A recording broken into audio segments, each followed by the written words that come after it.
যে নথি পাওয়া গেছে তাতে দুর্নীতি হয়েছে, এই পর্যবেক্ষণ আদালতের যে নিয়োগে দুর্নীতি হয়েছে, কিন্তু শুধুমাত্র মানবিকতার খাতিরেই চাকরি বহাল রাখা হলো।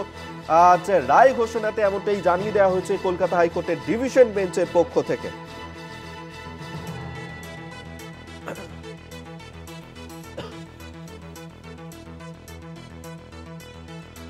প্রাথমিকে 32,000 চাকরি বহাল রাখলো কলকাতা হাইকোর্টের ডিভিশন বেঞ্চ। বিচারপতি তপব্রত চক্রবর্তী, বিচারপতি ঋতব্রত কুমার মিত্রের ডিভিশন বেঞ্চ স্পষ্ট করে জানিয়ে দিয়েছে যে এই যে নিয়োগ প্রক্রিয়া হয়েছিল 2016 সালে, সেই নিয়োগ প্রক্রিয়ায় দুর্নীতি হয়েছে, কিন্তু মানবিকতার খাতিরে চাকরি বহাল। এই রায় ঘোষণাতেই জানিয়ে দিয়েছে কলকাতা হাইকোর্টের ডিভিশন বেঞ্চ। এবং সিঙ্গেল বেঞ্চের যে রায় ছিল 32,000 চাকরি বাতিল করা হবে, সেই রায়কে খারিজ। আইনজীবী ফিরদৌস শামীম এই মুহূর্তে আমাদের সঙ্গে টেলিফোনে রয়েছেন।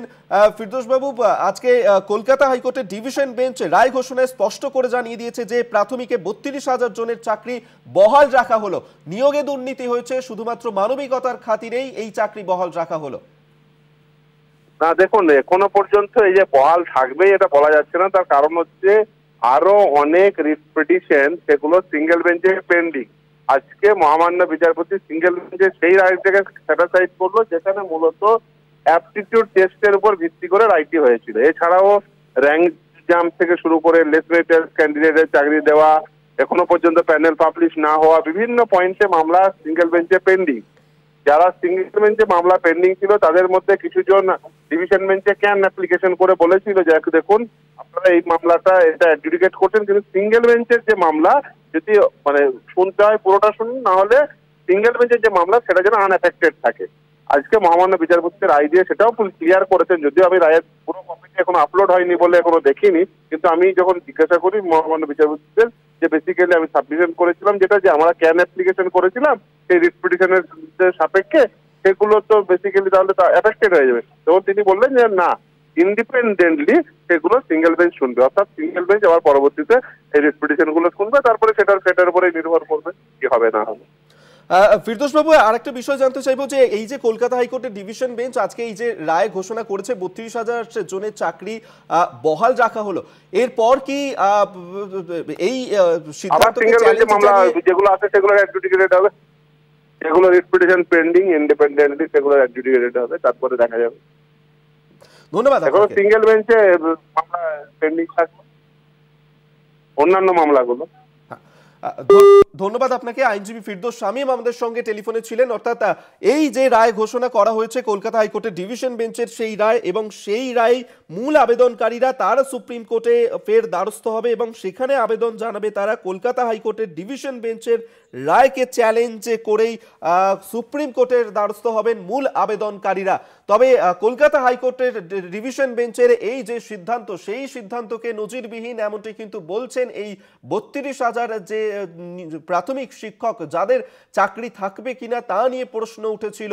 কলকাতা হাইকোর্টের ডিভিশন বেঞ্চের এই রায়ের সামনে আসার পরেই স্বাগত জানাচ্ছেন সকলে ডিভিশন বেঞ্চের এই রায়কে।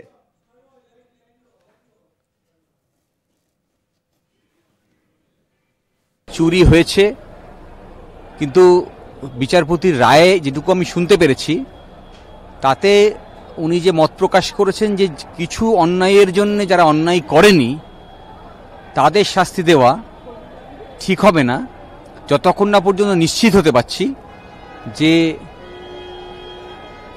এই যারা অন্যায় করেছে তাদেরকে চিহ্নিত করা যাচ্ছে। আর একই সঙ্গে এত বছর যে চাকরি করে এসছে তাদের একটা পরিবার তৈরি হয়েছে, আমরা বুঝি সেটা, সেই প্রেক্ষিতে যে সহানুভূতি প্রয়োজন মানবিকতার খাতিরে সেটা দেখিয়েছেন বলেই আমার মনে হচ্ছে।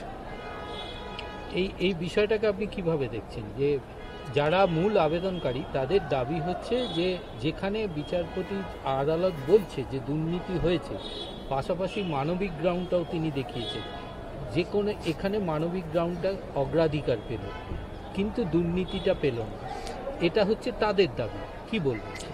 আইনের শাসন প্রতিষ্ঠা করা জন্যে রাষ্ট্র ব্যবস্থার প্রতিটি যে উইংস আছে তাদেরকে সমান ভূমিকা নিতে হয়। এই বিষয়টি অন্তত আনডিসপিউটেড যে এখানে দুর্নীতি হয়েছে। দুর্নীতিতে অংশ নিয়েছে কারা? নিয়েছে প্রশাসনের একটি অংশ এবং শাসক দলের নেতামন্ত্রীরা। ফলে আমি আশা করেছিলাম যে যদিও এই যারা দুর্নীতিতে যুক্ত নয় তাদের চাকরি বাঁচানোর জন্য এই ধরনের রায় এসেছে, কিন্তু যেটা আশা করেছি সেটা হচ্ছে যে যারা দুর্নীতিতে ইনভলভ প্রশাসনের মধ্যে আছে তাদের যেমন ক্রিমিনাল ইনভেস্টিগেশন চলছে, তার পাশাপাশি এই যে সিভিল লংটার জন্য এই ধরনের ঘটনা ঘটলো তার জন্য অ্যাটলিস্ট বিভাগীয় তদন্তকে নিশ্চিত করা এবং তাদের যাতে চাকরি থেকে বরখাস্ত করা যায়। কারণ আইনে শাসন প্রতিষ্ঠা করতে গেলে এই সমস্ত অ্যাডমিনিস্ট্রেশনের দায়িত্বে যারা আছেন তাদের সকলকে নিয়ে করতে হয়। তারা তার জন্য মাসিক মাহিনা পান, তারপরেও যখন দুর্নীতির সঙ্গে সামিল হন তখন তাদের ওই চাকরিতে থাকার মতো এক মুহূর্ত তাদের যোগ্যতা নেই। ফলে পদ্ধতি মেনে তাদেরকে সেই চাকরি থেকে বরখাস্ত করা প্রয়োজন। আর একই সঙ্গে এই যে ক্রিমিনাল ইনভেস্টিগেশন চলছে, এই ক্রিমিনাল ইনভেস্টিগেশনটাকে এক্সপিডাইট করা প্রয়োজন, যাতে এই ইনভেস্টিগেশনের অন্তে কারা সত্যি সত্যি টেন্টেড নিশ্চিত